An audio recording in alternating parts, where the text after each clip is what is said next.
بسم الله الرحمن الرحيم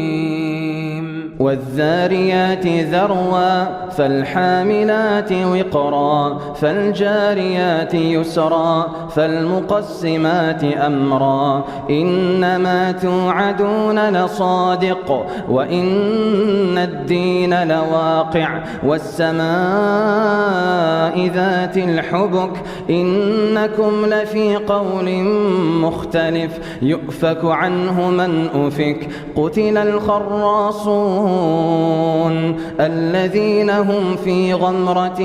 ساهون يسألون أيان يوم الدين يوم هم على النار يفتنون ذوقوا فتنتكم هذا الذي كنتم به تستعجلون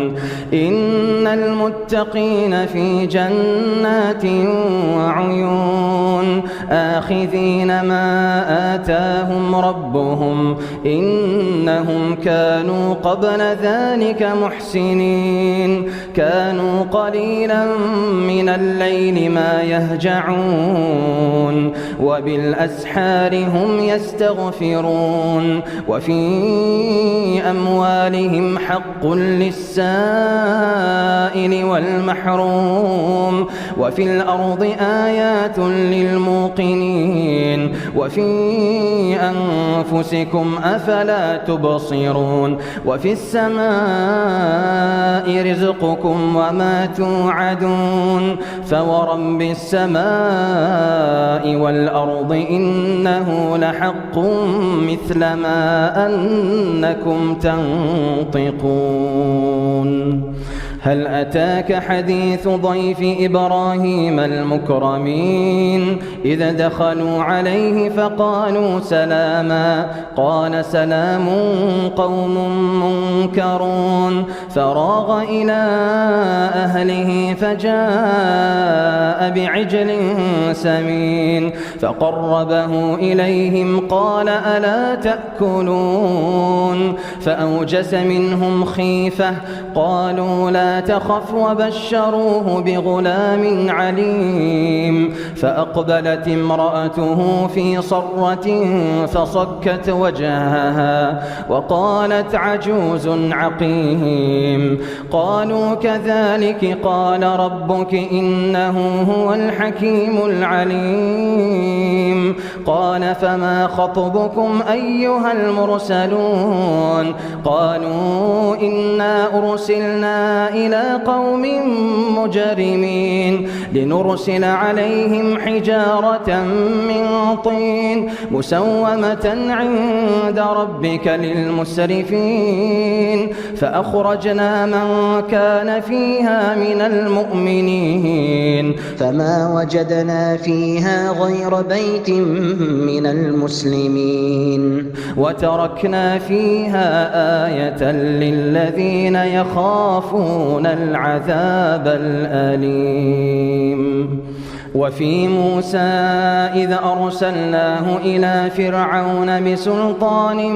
مبين فتولى بركنه وقال ساحر أو مجنون فأخذناه وجنوده فنبذناهم في اليم وهو مليم وفي عاد إذ أرسلنا عليهم الريح العقيم ما تذر من شيء أتت عليه إلا جعلته كالرميم وفي ثمود إذ قيل لهم تمتعوا حتى حين فعتوا عن أمر ربهم فأخذتهم الصاعقة وهم ينظرون فما استطاعوا من قيام وما كانوا منتصرين وقوم نوح من قبل إنهم كانوا قوما فاسقين والسماء بنيناها بأيد وإنا لموسعون والأرض فرشناها فنعم الماهدون ومن كل شيء خلقنا زوجين لعلكم تذكرون ففروا إلى الله إني لكم منه نذير مبين ولا تجعلوا مع الله إلها آخر إني لكم منه نذير مبين كذلك ما أتى الذين من قبلهم من رسول إلا قالوا ساحر أو مجنون أتواصوا به بل هم قوم طاغون فتول عنهم فما أنت بملوم وذكر فإن الذكرى تنفع المؤمنين وما خلقت الجن والإنس إلا ليعبدون ما أريد منهم من رزق وما أريد أن يطعمون إن الله هو الرزاق ذو القوة المتين فإن للذين ظلموا ذنوبا مثل ذنوب أصحابهم فلا يستعجلون فويل للذين كفروا من يومهم الذي يوعدون